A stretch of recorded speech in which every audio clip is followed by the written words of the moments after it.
சத்தியத்தை மேய்ந்து நான் சொல்லுகிறேன், நீங்கள் சத்தியத்தை மேய்கிற இடம்தான் கோசேன். எப்பப்பெல்லாம் நீங்க சத்தியத்தை மேய்கிறீர்களோ அப்பப்பெல்லாம் நீங்க யோசேப்புக்கு சமீபமாக இருக்கிறீர்கள். உங்கள் சத்தம் யோசேப்புக்கு தெரியும், யோசேப்புடைய சத்தம் உங்களுக்கு தெரியும். கைகளை நல்ல பலமாய் தட்டி கையை பண்ணலாம்.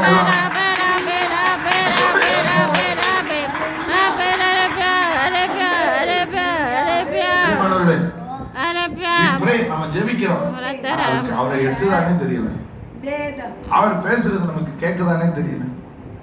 நம்ம நினைக்கிறோம் நிறைய நேரம் கை தூக்கி ஆராதிக்கிறோம், நமக்கு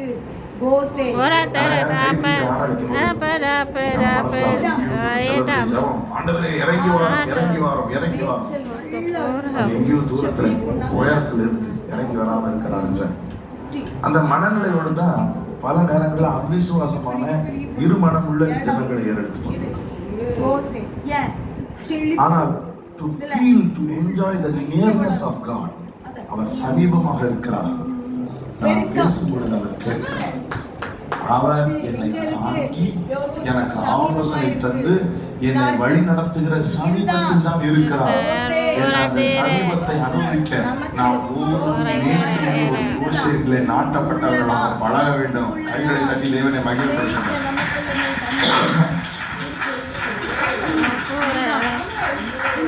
We need to train ourselves.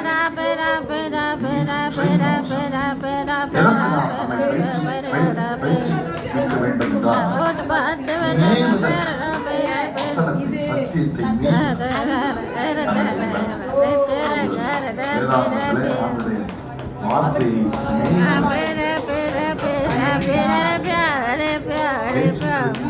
சத்தியத்தை மேய்ந்து